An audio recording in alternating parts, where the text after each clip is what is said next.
as long as the person on the other side is named Hassan Piker. Time for the awards ceremony. Let's take a look at CameronF305. This is one of the craziest videos because this motherfucker made a 4-hour video after being a hater of mine.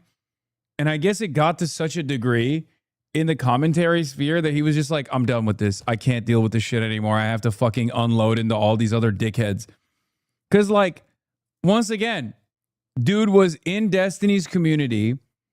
No conversations with him whatsoever. Don't know him at all. Didn't know that he existed. And then this man made a 4-hour video and he got radicalized. He got fucking radicalized off of just like how unbearably stupid and odious my haters are.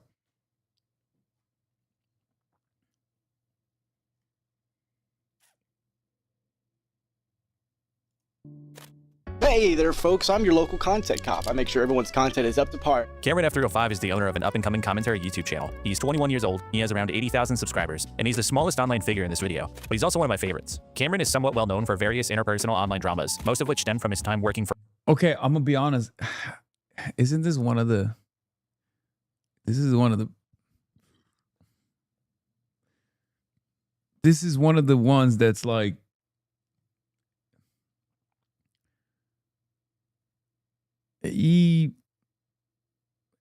Anyway, we'll see. We'll free see. on an offshoot of the highly dysfunctional video game project Android Simulator it. as a music producer. After departing that project, Cameron would go on to produce his own music, inspiring the hearts and minds of probably at least one person somewhere. I need you to run.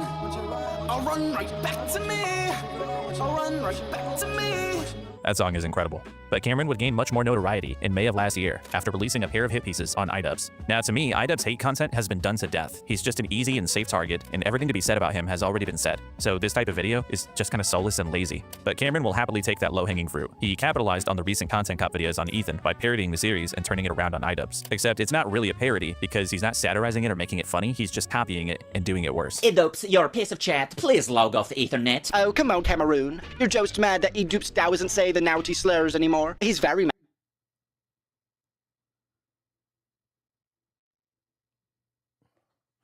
I can't tell you what I think should be done to you if you sincerely watch that shit in 2026 or 2025 or whenever the fuck he made this. I'm thinking it, but I can't say it out loud. But I do think that, you know, I think it should be illegal. It should be illegal to be a guy who enjoys that. Like if you... In the big 226, bro, LARP tubers are in right now. Cringy.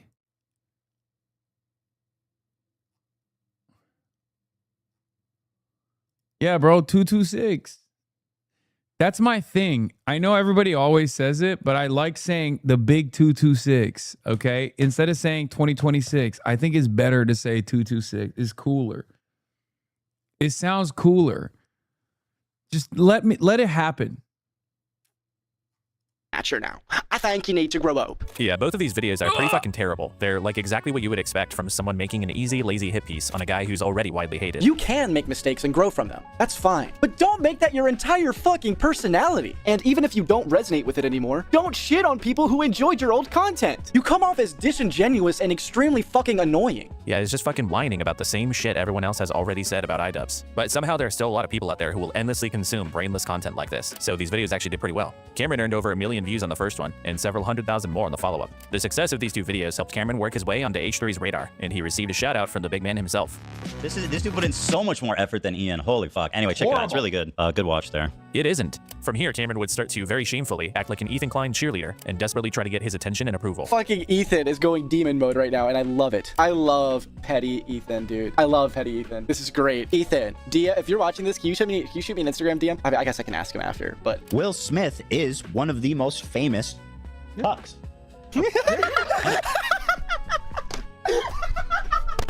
Yeah! Yeah! Ethan! Get after him! Let's go! Let's go! Let's go! I don't know what the that was. But he also got noticed by Noah Sampson, a large pro-Palestinian creator, who made this comment while talking to iDubbbz about the hit pieces. I don't know if you saw the guy who made the content cop about you right after the H3 content cop was outed as a that came across pedophile. my feed. Was outed as a child rapist. Cameron very strongly objected to Noah's comments, claiming that it's a baseless accusation, and he started desperately trying to further latch onto Ethan Klein by threatening to join in on Ethan's existing defamation lawsuit against Noah. But the problem for Cameron here is that it isn't really outright defamatory for Noah to have referred to him as a child rapist. We're not going to dive too deeply into the story today, but the general gist of it is that Cameron is accused of meeting up with a 16-year-old girl when he was 19 and having a series of strange and inappropriate interactions with her. On one occasion, she claims Cameron demanded that she kiss him before he would let her out of his car, and on another, he allegedly picked her up to try to forcibly perform oral sex on her. He got handsy, told him to stop multiple times, told him I wasn't interested in oral, gave him a bunch of reasons why I didn't want to. He didn't listen. He tried to forcibly put me on him, so I kicked him, and he was like, well, I don't know why. I don't know why every single time this happens. I don't know what it is. I don't know if it's because of the slant that these guys are on. I don't know how this happened. This is not even a hater that I knew I had. You know what I mean? This is one of those situations where it's there are people out there who have one-sided beefs and shit. And I don't even know that they exist, but then it just comes out that they're literally just straight up every single time this happens. I don't know why. It comes out that they've done a sex pest, or they've done pedophilia. I don't know how. oh, there's no need for that. That was a whole thing. Now, it would obviously be impossible to definitively prove one way or another if Cameron is guilty of what he's accused of, but I will say, the story of his accuser has remained consistent and is supported by evidence she's provided, such as location data. But I think the strongest evidence there is against Cameron is that when responding to allegations against him, he has repeatedly chosen to lie, numerous times. If you want to get a more detailed look at the allegations against Cameron, as well as his overall pattern of dishonesty in responding to them, check out this video by Morale that's linked in the description. This video doesn't cover absolutely everything, but it does give a pretty solid overview of Cameron's pattern of lying. Some examples of the behaviors that Morale outlines include faking Discord logs, changing his stories over time, and on one occasion he seems to have even manipulated a police report to damage the credibility of another one of his accusers. While I'll keep the individual's name censored, you can see he's labeled as a black male born in 1987. I'm not sure if this is Cameron's roommate or another tenant of the apartment complex or someone completely unrelated, but it's not about Krexa, and Cameron knows this. To summarize, Cameron lied about what the report says, he lied about how he got it, and he lied about who redacted it. And he did this all to make someone accusing him of abuse look mentally unstable. There's a very awesome interview with Aiden Underground where Cameron is being asked to produce an original, unedited audio recording of a call between him and his accuser, and he spends 30 minutes coming up with the most insane reasons to not have to show it. Because you took 20 minutes to find that. Can you just go to your file explorer, hit home, so it shows recent? Can you just do that? No. Why not? Because I'm not showing you all the fucking, there's shit I'm working on that I don't want leaked. There you go. Can you scroll down by one file? No. Just one file. Okay, one more. No, now you're just being retarded. There's no way the super secret information conveniently is No, the I'm fifth not leaking file I'm not in your leaking my most next recent. video. The first 4 files you show me are all related to what we've just been shown. So I want you to go to the 5th file, and it's very convenient that the 5th file is going to be some top secret information that you can't show in your most recent. I just would rather not. This is just very suspicious, man. It is very suspicious. How in the fucking God's name is me not wanting to show you the fucking premiere file for my next video suspicious? You don't have to. You just rename it and then you could screenshot. It takes 2 seconds. Watch, I'll do it now. Time it. But it's a waste of time. Yeah, again, we'll never be able to fully prove if Cameron is guilty or not, but a good barometer for these things, I think, is if someone is accused of something, and in response, they lie 47 different times, it doesn't exactly make me think they didn't do it. So Cameron, sorry buddy, but you've been accused of sexually assaulting a minor, and to date, the allegation seems more credible than not. So when someone like Noah Sampson says you're a child rapist, I don't think many lawyers are gonna take that defamation case, which is probably why it seems like Ethan doesn't really fuck with you. You know, as time goes on, I'm getting more cynical about it, I'm just it's probably not gonna happen. He's probably not gonna add me onto it. It just might not fit the case that Ethan and Buddha have. You know what I mean? Brother, you have to prove that Noah knew it's a lie and there's credible evidence against you. That Noah knew. Exactly, Kilo. And that's where it's extremely hard to prove that stuff. And Cameron's dishonesty extends to his coverage of Hassan as well. In his content cop on Ludwig, for example, Cameron includes a clip of Hassan talking about attending a Diddy party, which, as we all know, is intended to paint a picture of sexual misconduct, potentially involving minors. Did you guys know Hassan attended a Diddy party? I walked into this back sphere Epcot looking thing in the back of the house that P. Diddy was renting for his and was throwing after parties at Coachella, and they were playing these crazy things for people who are high. One of the images that they were playing was this little girl, this supposedly attractive, very young girl. Nice friend you got there, Ludwig. Yeah, so he cuts the clip off there and then throws up this disclaimer to say, now there's no proof. Now, of course, as far as I'm aware, there's no proof of Hassan doing any Diddy activities. Hassan is awful for many more reasons beyond this. Just thought it was ironic seeing the types of accusations Hassan throws around. Hassan did anything weird with kids, but Cameron conveniently leaves out the very next line of the clip, where Hassan expresses discomfort with attending the party. This like supposedly attractive, very young girl like opening up a Christmas gift.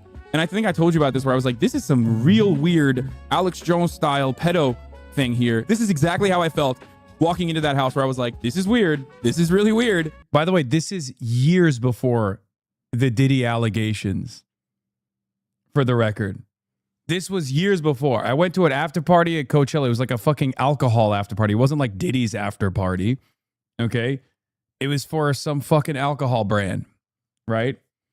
And I went there and there was the, like I explained, there was this like Epcot style dome. And I thought, yeah, it's Ciroc. Oh yeah. Ciroc, which is Diddy's alcohol. There it is. It's a sponsored event for Ciroc. And I thought the fucking dome was so weird. Especially while I was on legal shiitake mushrooms that I had consumed, that I fucking got the hell out of there. I was like, no, this is weird as hell. Isn't that crazy? That is why these motherfuckers will be like, Hassan fucking went to a Diddy party. He loves Diddy. He was Diddy. Including more Pegaslop. This is the exact kind of slander that is legally actionable slander, as a matter of fact, that More Pegasus has engaged in. And this is part of the reason why I always have to think twice about bringing my businesses to the beautiful nation state of Singapore, which I love and admire. I'm a businessman. I'm wearing a suit. Okay. Some canings have to take place for me to reconsider moving billions of dollars of assets that I have. Businessman with the suit, clearly. Okay. I have a very diverse portfolio of assets, many of which I would like to move to the beautiful nation state of Singapore, known for its ports and its consistent position on keeping straits open so that commerce can flow freely. This is something that I admire about the beautiful nation state of Singapore. And I would like to bring my business as a capital owner, a capitalist, small c, big C, whatever you want to call it, the billions of dollars of assets that I have that I want to bring to the beautiful nation state of Singapore, I feel a little bit worried about, because if a country doesn't abide by its laws and its standards, when there is a potential non-Singaporean living on Singaporean soil and slandering potential business owners that want to work with the Singaporean ports, for example,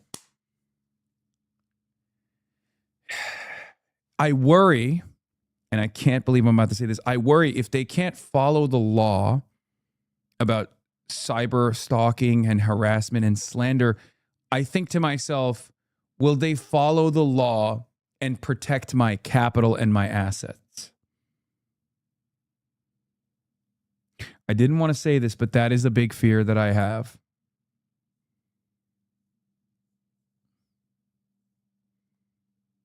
I'm currently, as it stands, holding back my import-export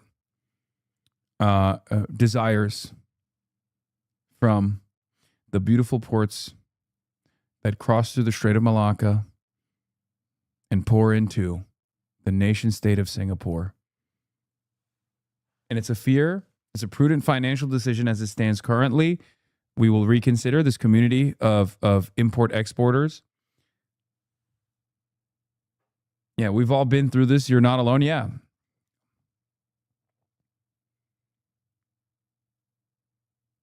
Singapore is a place you shouldn't mess with, probably. What? Baby, this is not a great move. Hassan, we literally do not need you to do this. What are you saying? I love Singapore. Everyone here looks really, really weird. And when confronted about this blatantly dishonest clipping, this is Cameron's defense. Why did you cut context from the Hassan going to a Diddy party? He said he left when he saw that. I wasn't accused, like, that doesn't... I'm sorry. What context did I cut out? You don't show the full clip? Of course I don't show the full clip. You think I have time for that? It was like a 2-minute clip. My goal for my videos is always to put them to like 30 minutes. You think I'm trying to like have the full thing? You could go find the full context yourself. I see. So it's okay to lie in your videos. From a clip from fucking 2019? Who the fuck's gonna find that? Because when you really think about it, it should be the viewer's responsibility to go figure out what the truth is on their own. Amazing. I mentioned earlier that Cameron was one of my favorite subjects in this video, despite him being a bit irrelevant in the grand scheme of things. And it's because he's a great case study for how just soullessly hating on Hasan and his friends can bring you overnight success, even if you're just a deeply weird little freak like he is.